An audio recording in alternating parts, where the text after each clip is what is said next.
A long time ago, there was a king. He lived in a palace, and he had many servants. But the king had no sons. His only child was a daughter.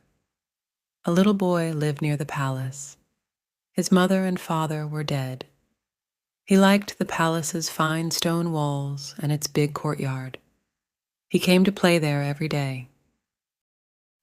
The king looked out of his window and saw the child. The little boy was big and strong. He could run fast and jump high. He was handsome, too. The other children liked the boy. He was their leader, and they all obeyed him. "Who is this child?" the king thought. "What is he doing here in my palace? Does he think he is a prince?" Every day, the king watched the boy. Slowly, he became afraid. This child is too strong. The other children like him too much, he thought. So the king went to visit a wizard. He told him everything. "Who is this boy?" the king asked the wizard. "What will happen to him?" The wizard did not speak. He was afraid of the king's anger. "Tell me," cried the king, "or I will call my soldiers." "My lord," the wizard said at last, "this boy will be a great king one day. He will kill you and take your throne." The king went back to his palace. His eyes were dark with anger. He could not eat, and he could not sleep. At last, he sent for his servants. "Catch the boy," he said to them. "Put him in a box and throw the box into the sea." The servants were frightened of the king, and they obeyed him. That night, there was a terrible storm. The wind blew, and big waves ran across the sea. The waves carried the box far, far away and threw it on a beach. The next morning, an old man was walking along the beach. He saw the box and ran up to it. Inside, someone was crying. Quickly, the old man opened the box. He jumped back, very surprised. "A child," he said, "a little boy." He looked at the boy, and at once he loved him. "Where are your father and mother?" he said. "I don't know," answered the boy, and he began to cry. "Don't be afraid," the old man said. "I will be your father now." He took the child home to his wife. She was very happy. "After all these years," she said, "God has given us a son. We will call him Zayta Hasebi, because we did not expect him." 12 years passed. For a long time there was peace in the land, and the king stayed in his palace. But then, one day, a war began. The king began to travel to the most distant parts of the country. One day, he came to the house of the old man and his wife. The old man welcomed the king.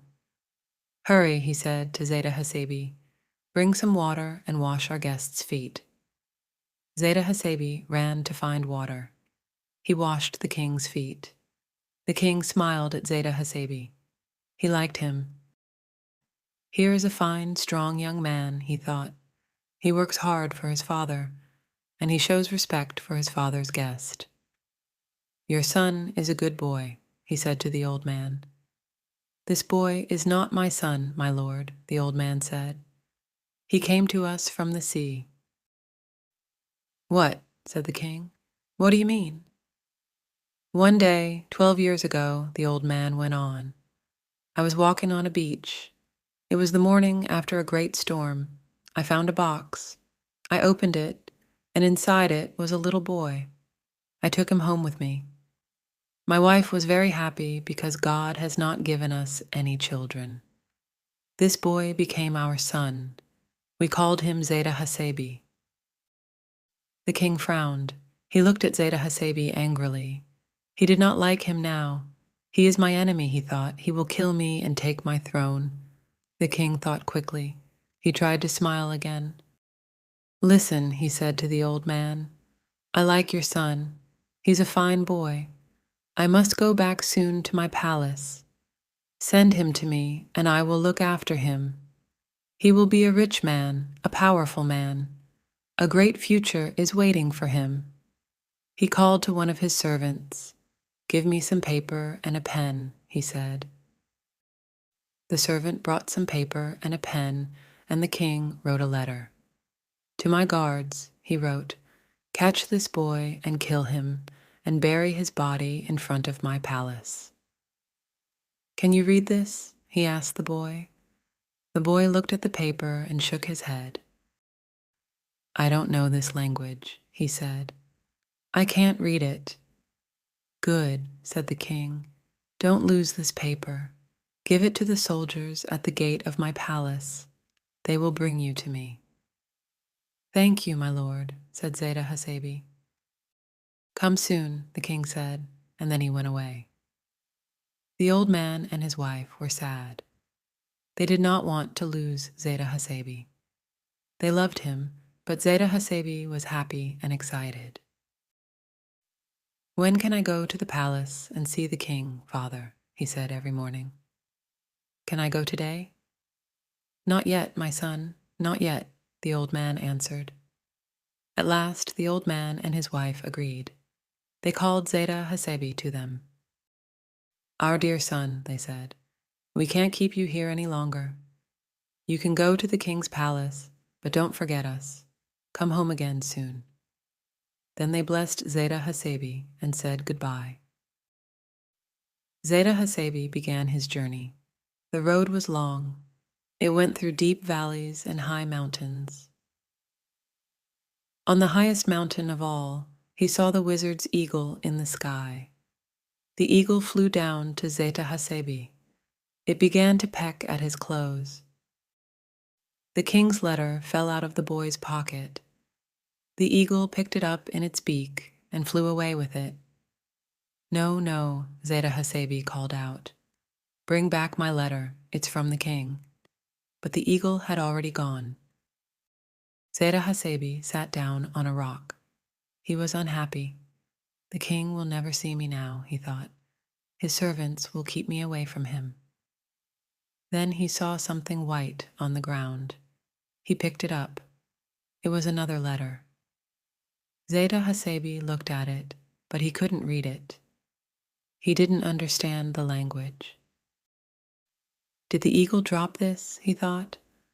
"Perhaps the king's servants will understand it. Perhaps it will help me to see the king." He put the new letter in his pocket and went on down the road. At last, Zayta Hasebi came to the king's palace. It was a fine stone building. "But where are the soldiers?" he thought. "Where are the king's guards and all his servants?" After a long time, a servant came out of the palace. He saw the boy standing by the gate. "Who are you?" he called out. "And what do you want?" "The king invited me to come here," Zayta Hasebi answered. "The king isn't here," the man said. "Go away." "But he gave me a letter," said Zayta Hasebi. "Look, here it is." "Show it to me," the man said. So Zayta Hasebi showed him the letter. The man opened it and began to read. "This man is Zayta Hasebi," the letter said. "He is a prince. I have chosen him to be my daughter's husband. Arrange the marriage quickly. Do not wait for my return." The servant bowed to Zayta Hasebi at once. "My master," he said, "I am happy to see you. The princess is here. I will obey the king and arrange the wedding. You will be married tomorrow." The next day, Zayta Hasebi married the king's daughter. The cooks made a great feast. The musicians played wonderful music. Zayta Hasebi saw his bride, and she was very beautiful. He loved her at once. In the evening, the king came home. He rode up to the palace on his white mule. "What's happening here?" he said. "Why are all these people here? What is the music for? And why is everyone dancing?" "My lord," the servant said, "Prince Zayta Hasebi arrived yesterday. He showed me your letter. I obeyed all your instructions, and today he married your daughter." When he heard this, the king was very, very angry. What? He shouted. This boy, my enemy, has married my daughter. His mule was frightened by the noise, and it reared up. The king fell off. His sword ran into his side, and he died. And so Zayta Hasebi became the king of the whole country. He sent a servant to bring the old man and the old woman to the palace. Zayta Hasebi became a great king. He was just and honest. His people loved him, and he became the father of many fine princes.